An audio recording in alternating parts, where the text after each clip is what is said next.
سعد في إيوان كسرى.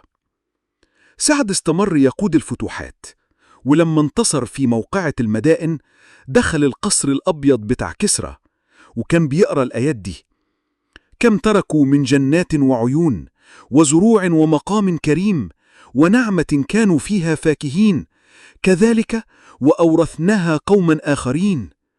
يعني الناس اللي كانوا عايشين في النعيم ده خلاص ربنا أخدوا منهم واداه لقوم مؤمنين.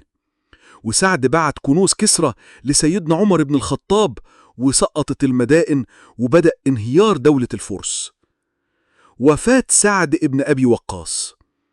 سعد عاش سنين طويلة وكان عنده مال كتير، وقبل ما يموت طلب من ولاده يكفنوه في جبة قديمة، وقال: كفنوني بهذا فإني لقيت بها المشركين يوم بدر، وإني أريد أن ألقى الله عز وجل بها.